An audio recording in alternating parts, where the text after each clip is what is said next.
Hi, teachers. Welcome back to yet another session. In this module, I actually thought I would just finish with 30-minute session on the basic etiquettes of a teacher. The responsibilities are different, and there are some basic etiquettes which we need to follow when we are in the school. In the first part, I spoke to you on what should be the etiquettes of the staff room. We might have a lot of other things also, but I only spoke to you about the basics. Now I'm going to talk to you on something more important, the basic etiquettes of a teacher. How, what we should not do, which could demotivate the students. हमने इस module को मैंने पहले जब module का जब planning की थी तो मैंने सोचा कि 30 मिनट्स मॉड्यूल एक ही सेशन में ख़त्म हो सकता है, लेकिन फिर बाद में मुझे कुछ चीज़ें और याद आ गई, तो मैंने सोचा एक और सेशन इस पे कर लें। तो उसी पे आज मैं आपसे बात करने वाला हूँ। इससे पहले वाले सेशन में मैंने स्टाफ रूम के आदाब आपसे डिस्कस किए थे। कुछ बेसिक्स मैंने पॉइंट्स आपसे डिस्कस किए। उसके अलावा काफ़ी सारी चीज़ें और भी हो सकती हैं। वो आप को आहिस्ता-आहिस्ता जो हम सीखेंगे। लेकिन जो बेसिक्स हैं मैंने आपके साथ शेयर कर दिया। अब चलिए कुछ और चीज़ें हैं जो एज़ अ टीचर आपको इन चीज़ों का ध्यान रखना है। सबसे पहले चीज़ तो working hours. As a teacher आपकी और मेरी रिस्पॉन्सिबिलिटी बनती है रिपोर्टिंग जो टाइमिंग होती है रिपोर्टिंग की, अलग-अलग स्कूल्स की अलग-अलग टाइमिंग्स हैं। कुछ स्कूल्स 8:15, 8:30 को शुरू होती हैं। कुछ स्कूल्स 9 बजे शुरू होती हैं, 9:30। तो जो भी टाइम है, क्लियरली ये डिफाइंड है कि स्कूल्स स्कूल में लेट नहीं पहुँचना चाहिए। और हम स्टूडेंट्स को भी बोलते हैं कि लेट नहीं आना चाहिए वरना गेट बंद हो जाएगा। अब जब हम स्टूडेंट्स के रूल्स बनाए हैं, तो हमारा ये फ़र्ज़ बनता है कि हम सबसे पहले स्कूल पे रहें। अब सबसे पहले का मतलब ये नहीं कि 8:30 को स्कूल है तो हम 7:30 को पहुँच जाएँ। आप 7:30 को पहुँच रहे तो अच्छी बात है, बट ये होगा नहीं। तो क्लियरली हम ये तय करें कि एटलीस्ट 10 मिनट पहले या 15 मिनट पहले स्कूल पहुँच जाएँ। स्कूल पहुँचने पे क्या प्रॉब्लम है या क्या एडवांटेजेस हैं? प्रॉब्लम ये है कि अगर आप लेट से गए, तो स्टूडेंट्स जो पहले आ चुके हैं, वो स्टूडेंट्स स्कूल में हंगामा शुरू कर देंगे, भागेंगे, गिरेंगे, मार लगेगा, छोटे बच्चे हैं, फिर पेरेंट्स आके सवाल करना शुरू करेंगे। पेरेंट्स सवाल करेंगे मैं इसके लिए नहीं कह रहा हूँ, लेकिन स्टूडेंट्स को जो प्रॉब्लम स्टूडेंट्स की जो सेफ्टी है, स्टूडेंट अगर गिरते हैं, उनको मार लगता है, तो उस तकलीफ के बारे में आप सोचिए कि आपको अच्छा लगेगा कि आपके बच्चे, आपकी कोई बेटी है, बेटा है, जब गिर जाते हैं तो कितना आप परेशान हो जाते हैं। इसी तरीके से दूसरे बच्चों के माँ-बाप भी परेशान होते हैं। तो उनके लिए इसलिए मैं कहता हूँ कि teachers have to be the first in the school. अगर ये वीडियो प्रिंसिपल देख रहे हैं तो प्रिंसिपल तो आधे घंटे पहले स्कूल पहुंचना चाहिए। If this video is watched by a principal, then the principal is definitely going to curse me, because a very clear rule for me is the principal should report to the school at least half an hour before the school time and leave the school after half an hour of closing. And as teachers, after the teachers leave, then after about half an hour, the principal is supposed to leave. So, punctuality. Second, if the students are leaving at 3:30, then it is a very strict rule in the school should be that the teachers will leave at 4:30. If the students are leaving at 2:30, the teachers have to leave at 3:30. अब teachers मुझे definitely मुझसे नाराज हो जाएंगे। उमरी sir तो जो है हम बच्चों के साथ घर जा रहे थे, अब तो पाबंदी लगा दी कि 3:30 से हम 1 घंटा और रुक के जाएँ। मैं सिर्फ़ पॉलिसीज़, सजेशंस के बारे में कह रहा हूँ। ये डिसीजंस मैनेजमेंट पे होता है। मैं डिसीजन मेकर नहीं हूँ। मैं क्या हो अच्छा हो सकता है वही चीज़ें आपको बता रहा हूँ। ज़रूरी नहीं है कि टीचर्स बच्चों के साथ ना जाएँ और 1 घंटा बाद जाएँ। आधे घंटे के बाद भी जा सकते हैं, या अगर आप प्लानिंग कर लिए हैं, तो बच्चों के साथ भी आप वापस जा सकते हैं। इसमें कोई रूल ऐसा नहीं है, बट बेहतर ये है कि आप एज़ अ टीचर रुक जाएँ और अपना थोड़ा बहुत काम कल की प्लानिंग कर लें, फिर आप घर जाएँ। नेक्स्ट, अटेंडेंस रजिस्टर में सिग्नेचर एक ज़रूरी है।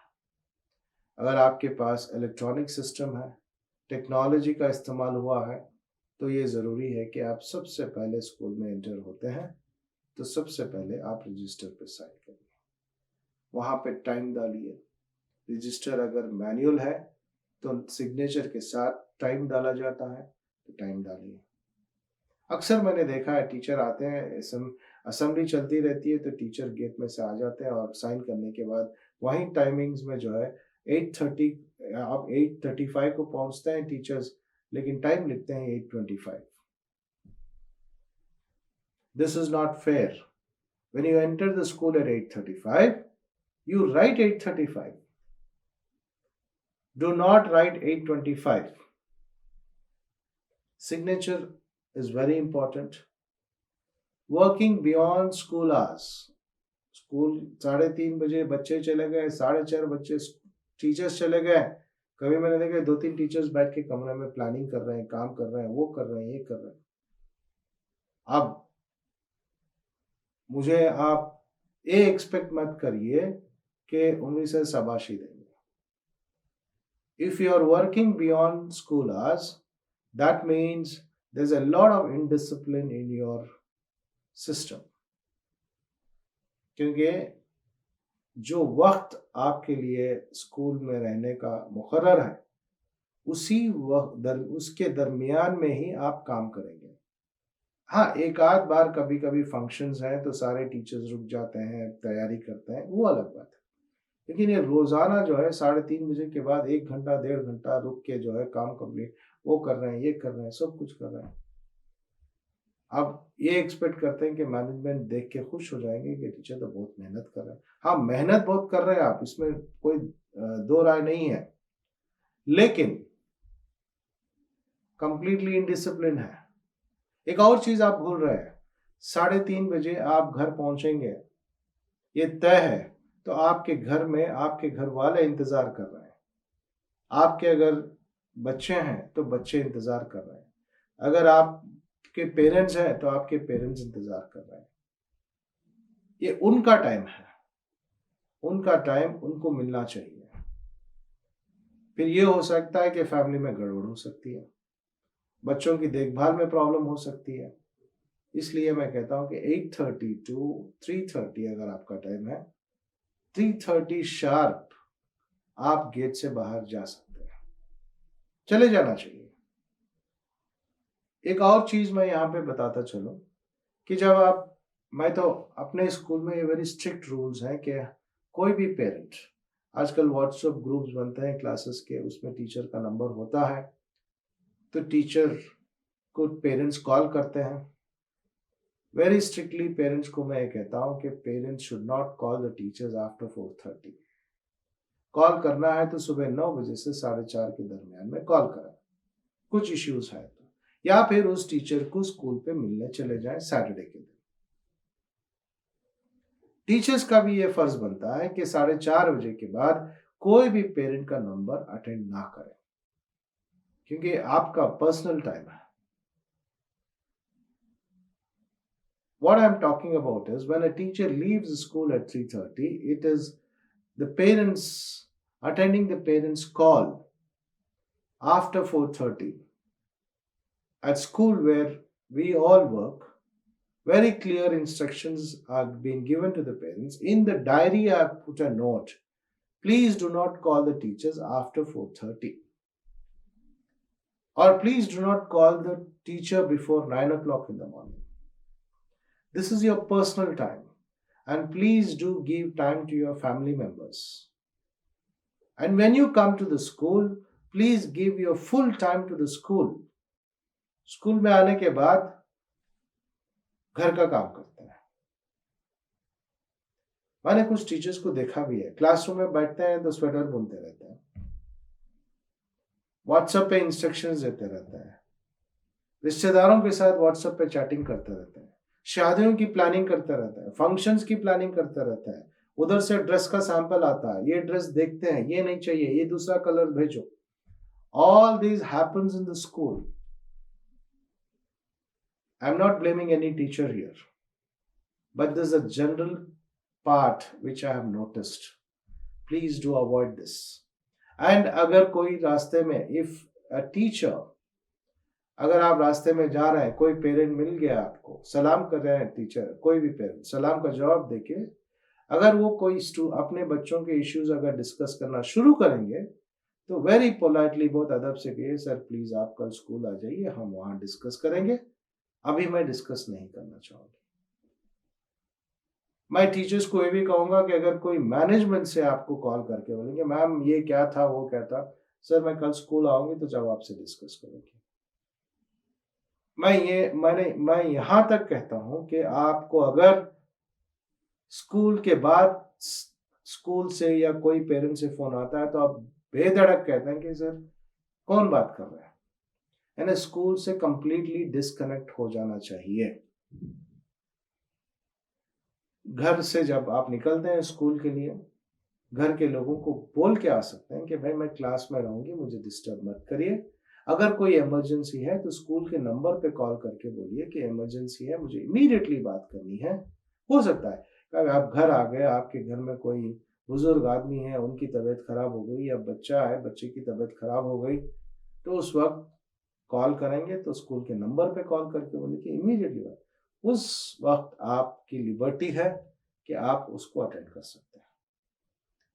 Please make it a point that you don't talk to parents after 4:30, and also very politely tell them, so please do come back to me tomorrow morning, we will discuss it and we'll sort the problem. So when you are at home, get completely disconnected from school. Yeah, you can take some time out before sleeping and do some planning, या कुछ notes बनाना है, कुछ लिखना है, तो उसके लिए एक अलग टाइम निकाल लीजिए अपना. सारा घर का काम खत्म होने के बाद सोने से पहले, अब एक ट्रेनिंग कर रहे हैं आप, ट्रेनिंग स्कूल से कनेक्टेड है, तो ट्रेनिंग कब करेंगे आप, सब काम अपना खत्म कर लिए. इसीलिए हमने इस ट्रेनिंग प्रोग्राम को भी इस तरीके से डिजाइन किया है कि आप अपने फ्री टाइम में इस वीडियो को देखें और असाइनमेंट्स करके हमको भेजें.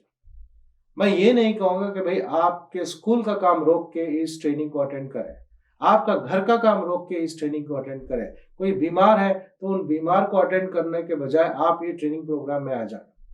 Please don't do this. For us, the family members are important, the career is important. ये दोनों चीजें हमारे लिए इंपॉर्टेंट है और ये दोनों चीजें बैलेंस करना सीखिए.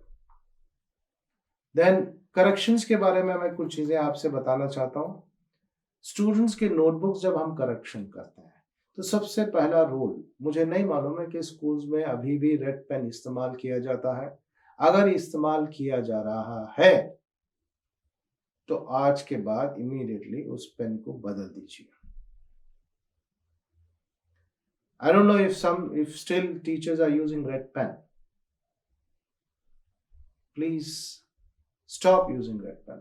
There's no rule, but I feel that a red pen, a red mark will always create a negative impression for the child. तो हम आजकल पर्पल कलर का पेन या पिंक कलर का पेन इस्तेमाल करते हैं. एंड करेक्शंस भी करते कैसा है, बच्चे ने आंसर लिखा है तो पूरे आंसर पे राइट मार्क आता है. अब बच्चा पढ़ेगा कैसा, जहां पे आपका राइट मार्क आ गया तो उसके नीचे जो लेटर्स हैं, कभी वो लेटर्स जो है छुप जाएंगे. When you put a right mark on the entire answer, there is a chance that some of the letters in the answer might get hidden behind the right mark or might get like it get into a confused state. How will the child read? Just put a small tick mark right in the margin. Margin होता है, margin में छोटा सा tick mark डालिए. And there you use a purple or a pink color pen or a blue color pen, no problem. Green we are not supposed to use because green is officially used by the principal or the gazetted officers. Just put a tick mark. If it is wrong, just put a tick mark. Just take into the लिए. Teachers क्या करते हैं? पूरा page ऐसा मार देते हैं line से. अब बच्चे ने इतनी मेहनत करके लिखा है, उसमें से कुछ तो सही होगा. एक आंसर, एक सेंटेंस बनाने के लिए आपने कहा, you ask the child to make a sentence. Beautiful is a word which you have given, and the student is supposed to make a sentence beautiful. I just saw a beautiful flower in the garden. I just saw a beautiful flower in the garden. अब उसने sentence बनाया. Spelling in the garden, Garden is a garden spelling, and the child has written Gardan. Gardan.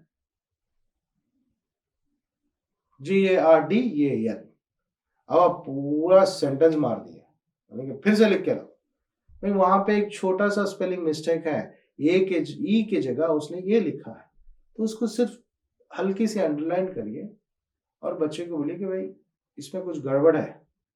इसमें कुछ गड़बड़ है. इसमें क्या गड़बड़ है वो नहीं बताएंगे. Just put a small underline से, child there is a small mistake in this. Please check and come back to me. So the child will go back with the notebook, textbook, we'll open up the textbook or he'll open a dictionary, check everything. Ma'am, the spelling is wrong. What is the spelling for garden? Garden. Okay, now rewrite it and bring it back. He rewrites it and we put a tick mark there. Are we there to always find fault with the students, or are we there for the students to motivate them and show them that you are always right? मेरे हिसाब से लगता है कि हम उस class में गलतियां पकड़ने के लिए जाते हैं या बच्चे को ये बोलने के लिए जाते हैं कि भाई शाबाश, आप अच्छा काम कर रहे हैं, अच्छा पढ़ रहे हैं. मैं तो ये समझता हूँ कि दूसरा वाला सही है. इसमें ए और बी अगर ऑप्शन जाए तो मैं बी को ही टिक करूंगा. I am there in the class, I am there in the school only to say that you are a good student. Mark, do not put a negative remark in the child's notebook. Dirty handwriting. Very dirty handwriting. Untidy work. Very bad. Very poor. Right? Are we a judge to decide who's poor and who's good? They are our own students. They are our own students. They are our children. And we are finding faults with our own children. हमारे बच्चों की गलतियां हम पकड़ते हैं. हाँ, गलती है. बच्चे स्कूल क्यों आ रहे हैं? सीखने के लिए आ रहे हैं. सीखने के लिए आ रहे हैं, तो उनकी गलतियों को छुपा के, नजरअंदाज करके उन गलतियों को सुधारें और फिर उनको सही राह दिखाएं. ये हमारा काम है. जरा सोचिए कि आप पूरे पेज पे एक लंबी लकीर मार दिए इस तरीके से और एक इधर से मार दिए, और वो बच्चा स्टूडेंट जो है बुक लेके जाएगा, दूसरा स्टूडेंट उसके बाजू में बैठा है, तो पूरे क्लास वाले उस पर हंसेंगे. उसकी इमोशनल कंडीशंस के बारे में आपने सोचा है? I will give you an example. I don't remember एक मिसाल मैं यहाँ देना चाहूंगा.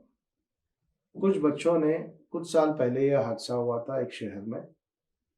कुछ बच्चों ने होली के दिन, स्कूल पे छुट्टी थी, तो बच्चों ने यह तय किया कि स्कूल पहुंचेंगे और होली खेलेंगे. अब पहुंच गए स्कूल, सब गेट पार करके स्कूल में होली खेले. प्रिंसिपल को मालूम हुआ कि बच्चों ने होली खेला था स्कूल में. अब ये पाबंदी लगी थी कि नहीं आना चाहिए, नहीं होना चाहिए स्कूल के अंदर. अब बच्चों ने कर लिया. प्रिंसिपल ने दूसरे दिन उन स्टूडेंट्स को बुलाया और खूब डांटा और उनको थोड़ी देर के लिए बाहर खड़ा दिया. शाम में बच्चे घर चले गए. दूसरे दिन स्कूल वापस आए बच्चे, उनमें से 2 लड़कियां मिसिंग थी, 2 लड़कियां स्कूल वापस नहीं आई। इससे पहले घर में उसी रात पहले वाले दिन, यानी जिस दिन प्रिंसिपल ने डांटा था, उस दिन माँ बाप उन दोनों बच्चियों की तलाश पूरे शहर में कर रहे थे, पुलिस में रिपोर्ट लिखा चुके थे। स्कूल में सुबह यह पता चला कि दोनों लड़कियां सुसाइड कर ली। उसी शहर के एक बड़ा सा जो पानी का टैंक है, छोटा सा तालाब है, a tank, a small lake, उसमें जाके छलांग लगा दी। The two girls went and jumped into this lake and committed suicide. And what was the reason? The reason was, ना मैं यहाँ पे प्रिंसिपल को ब्लेम नहीं कर रहा हूँ, मैं किसी को ब्लेम नहीं कर रहा हूँ, मैं सिर्फ इंसिडेंट सुना रहा हूँ। और यहाँ पे ब्लेम है, if the principal had just given a thought and spoken to the children, बच्चों से अगर डांटना था तो अलग अंदाज में उनको समझाते हैं, डांटते हैं, भेजते हैं, तो कोई प्रॉब्लम नहीं होती। आपने बच्चों को बाहर खड़ा कर दिया, दे फेल्ट इंसल्टेड। इसीलिए मैं कहता हूं कि स्टाफ रूम के बाहर भी बच्चों को मत खड़ाइए। पूरे टीचर्स को मालूम हो रहा है कि ये दोनों बच्चे बदमाश हैं। अब वो दोनों बच्चों को जिस नजर से देखेंगे, हाँ ये 2 बदमाश हैं, ये 2 बदमाश हैं, ये क्लास में बदमाशी करेंगे, इसी नजर से देखना शुरू कर देंगे। हम ये अपना माइंडसेट बना लेंगे कि these students are troublesome students in the class। ये हम माइंडसेट बना लेंगे कि ये 2 बच्चे हमेशा बदमाशी करेंगे क्लास के अंदर। तो करेक्शंस में आप पॉजिटिव कमेंट्स लिखिए, good work, neat work, excellent work, fantastic. छोटे स्टिकर्स आते हैं, स्टार डालिए अपने पेन से, स्टार स्टिकर लगाइए, स्माइली स्टिकर लगाइए, या सर्कल डालिए, स्माइली फेस बना दीजिए। आप ही थोड़ी बहुत ड्राइंग कर लीजिए बच्चों के नोटबुक में, कोई फर्क नहीं पड़ता। So please do not write anything where the student is written. You have a margin in the book. So please make sure that कि वहाँ पे आप right mark, into mark डालिए। अगर कहीं गलती है तो उसको सिर्फ अंडरलाइन कर लीजिए। और उसके साथ साथ आप स्माइली स्टिकर्स यूज करते हैं, स्टार स्टिकर्स यूज कर सकते हैं, या फिर आप एक छोटा सा सर्कल डालिए, एक स्माइली फेस बना लीजिए। वहाँ पे भी आप अपनी छोटी छोटी ड्राइंग्स, बच्चों के नोटबुक्स में भी आप अपनी कुछ ड्राइंग्स कर लीजिए। This will actually motivate the children to do better. अगली बार जब बच्चे आंसर्स लिखेंगे या टेस्ट पेपर लिखेंगे तो इट विल उनके लिए एक मोटिवेशन रहेगा और वो बेहतर करने के लिए मोटिवेट होके आके, जब आप सारे रेड मार्क्स डालेंगे तो डीमोटिवेट हो जाएंगे और ये समझना शुरू करेंगे कि मैं पढ़ नहीं पा रही हूँ, मैं स्कोर नहीं कर पा रहा हूँ। तो this will do motivate the child. They are our children, ये अपने बच्चे हैं। हम अपने स्टूडेंट्स को, अपनी स्टूडेंट्स की लाइफ बनाने के लिए क्लास में एज ए टीचर जाते हैं, तो उनके लिए हमारा ये फर्ज बनता है कि let us keep them motivated, let us take them on the right path, उनको सही रास्ते पे लेके जाएं। हमेशा से उनके अंदर गलतियां निकालने से अच्छा है कि उनके खूबियों को आइडेंटिफाई करें, उसको टिक मार्क करें। गलती है तो गलती बताइए, बट उस गलती बताने का जो तरीका है उनका इंसल्टेशन नहीं होना चाहिए। They are our children, let us keep them happy all the time and let us make sure that कि यही बच्चे आगे चल के हमारा फ्यूचर बन सकते हैं, सोसाइटी में एक अच्छा किरदार निभा सकते हैं। So let us keep the children happy all the time and do not disappoint them with that red mark. Thank you.